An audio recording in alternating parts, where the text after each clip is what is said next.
What's up, pageant patrons? Isaac here, and thank you for watching today's video.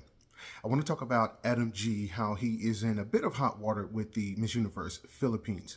Apparently, he made a comment that said that maybe Chelsea Manalo didn't have the doll-like features that, you know, Miss Denmark and Miss Nigeria had. And as you know, Miss Denmark is the new Miss Universe 2024. And so what I want to do is just kind of talk about that because he's in some hot water because I think, from what I can tell, those particular remarks basically reduce women down to their looks. At least that's kind of what I'm gathering with the research that I have done. And so the Miss Universe organization as a whole, and then also Miss Universe Philippines, they are really trying to encompass more of what women are than just reducing them down to, you know, what they look like. So apparently they have been very strategic. They are really being intentional about this by involving more women. And so when Adam G said that, he has this huge backlash. But let me read just a part of the statement that was sent out. And it says, the Miss Universe Philippines organization condemns the recent video commentary of Mr. Adam Genato regarding Miss Universe Asia 2024 Chelsea Manalo. His comments are unfair, insensitive, hurtful, and dismissive of her accomplishments. We do not tolerate bullying and irresponsible vlogging, especially from an accredited MUPH media partner whom we have welcomed in our events. And I think for me, that's the rub right there. Adam G was an accredited media partner. And anytime you partner with an organization, there's a reason why. We all know that Adam G, he has a huge following. He does lots of pageants, and that's what he does. So I'm not here to disparage him. I want to make that very, very clear. I respect what he does. I don't always have to agree with him, but who cares? I respect the fact that he does what he does, and he is very good at what he does. I think the issue for me is this one part where it says that he was an accredited MUPH media partner. And anytime you partner with a media organization, they want you to showcase their organization in a positive light. What is the spin that, you know, that you're trying to make about the organization? He has a huge following. So it's actually advantageous for him to be a media partner. But the rub for me, again, comes where if you want to make a remark, a somewhat that could be seen as a negative remark, then you have to be ready for the possible backlash that will follow. And I think that's what the uproar is all about. I've watched a few videos, and a lot of people have said, you know, that Chelsea Manalo has doll-like features, or she doesn't have doll-like features. And so anytime you get into this commentary, it's typically about her beauty or pageants in general, because that is the first thing that we notice. Because let's be honest, that's how they originally started back, you know, years ago. And I think the Miss Universe organization is about 73 years old. And so, but it started as a quote unquote beauty pageant. Now they're trying to encompass more. They're trying to show their advocacy. They're trying to show all these different aspects about the contestants. Doesn't matter whether we agree with it or not, but that is what the organization is going towards. And I think the backlash is he was a media partner. And I say was because I don't think he's a media partner anymore. Correct me if I'm wrong about that, but I don't think he's a media partner. That I think they may have severed ties in that aspect. When you try to make comments about the organization and you are a partner, you have to be very conscious about what you say. If you want to say that maybe she didn't meet some certain beauty standard, I think there's a way to say it and, you know, and still be a partner and still be respectful to the organization. I have to say, I hope because of this, I hope there's not going to be a bunch of censorship that's going on. Because, and when I say censorship, in the fact that if you're a media partner, you're limited as to what you can say. Because I think you want to be fair to the organization, but also if the organization maybe isn't going in the direction that you want, then you got to figure out how to say that. But you're a media partner. They let you behind the scenes. They let you interview all of the contestants. And so, you know, you get an insider's view. You know, somebody like me, my platform is not that big. Plus, I'm over here in the States. And so I don't do this for a living. I enjoy doing this, but I don't do it for a living. So it is a little bit different for me when I vlog. And so, but you have to be very, very careful. I respect his right to say what he wants to say, but I think because he is a media partner, you have to be careful about how you say that. Because anytime you do that and you get the backlash, you got to be ready for the backlash. And we all know that. Everybody's not going to agree with what you say. And some people, they might not even like you. They might just get on there, keyboard warriors, I like to call them, and just really, really try to bully you. But I think another part of this comment from Miss Universe Philippines, okay, we believe that content creators, bloggers, and vloggers should be guided by respect, responsibility, and decency.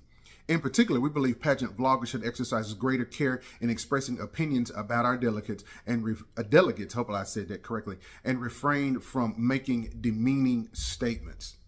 We also hope that those who are fortunate enough to earn from their platform should exercise greater amount of responsibility for their commentary. So, Miss Universe Philippines, from what I can tell, has really this big push. They don't want anybody to bully the candidates. Now, I think part of that is because the Philippines is so, the fans can be rather tough. Okay, I'll put it like that. They can be rather tough on their candidates, and it can be borderline bullying, and we have to be careful about that. So as a vlogger myself, am I free to make my comments? The answer is yes. But I also have to be conscientious of how it may feel to the contestants. At least for me, I always try to temper my somewhat, well, let me put it like this. I try to temper my criticism. I try to temper my criticism and just say, maybe I'm looking at this, a different way or whatever. And so, but I think that's what you have to do. If you're going to vlog, you have every right, and I do believe Adam G had every right to say, what he wanted to say. The rub, again, I think I said it earlier, it is that he's a media partner. So you want to portray the organization in a positive light. So when you try to say that Chelsea Manalo doesn't have this and she doesn't have that, that is seen as negative. And I think that was the case here. Other people have made those comments. The organization has not come out against them that I know of. If they have come out, and, maybe I missed it. Hey, you guys are pretty good about letting me know, hey, this is what happened. This is what happened. And so I want to thank you in advance for doing that. You always do it in a very respectful manner. So, I thank you for doing that. I do appreciate it. And so, he's the only one that I know of. There may be others, but let me know in the comments. I would love to hear what you guys think.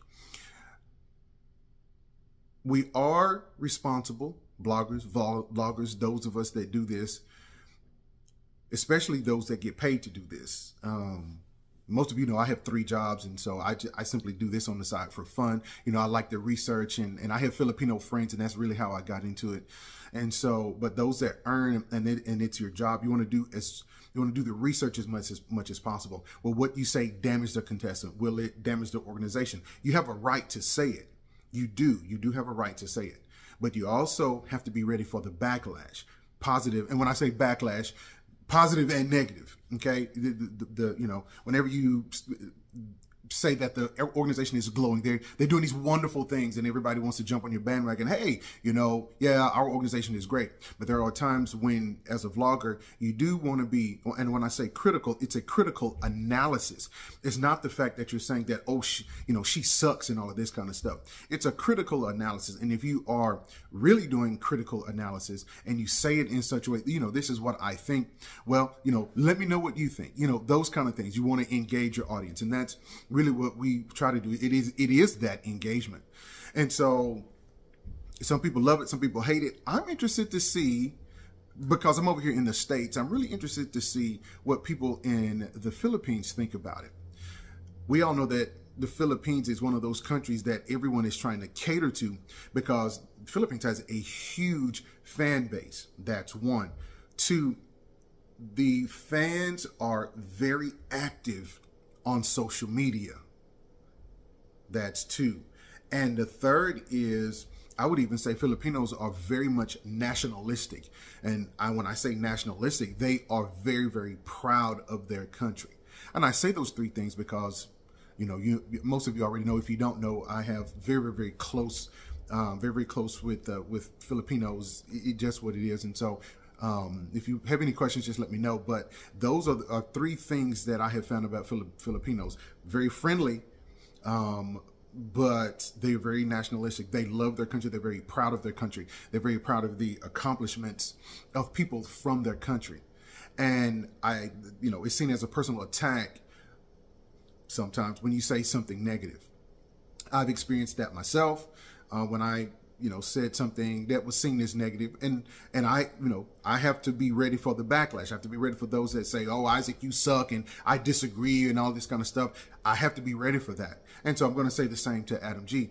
Will he rebound? He will rebound.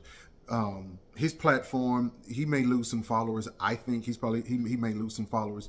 But if he can weather the storm, he's already issued a very tearful apology. You can go online and you can see his apology. He's already issued an apology. He's not a media partner anymore. Not sure how that's going to affect him, him and his bottom line. But I'm sure there's going to be others there that want to be a media partner. So that's really what I think. As I said earlier, I'm really interested on what you guys think, because sometimes I live over here in the States, and so what happens is I may see it one way from a very American point of view, but I kind of want to know what Filipinos think. So if you made it this far, thank you for watching today's video. I really do appreciate it. You guys take care. Peace.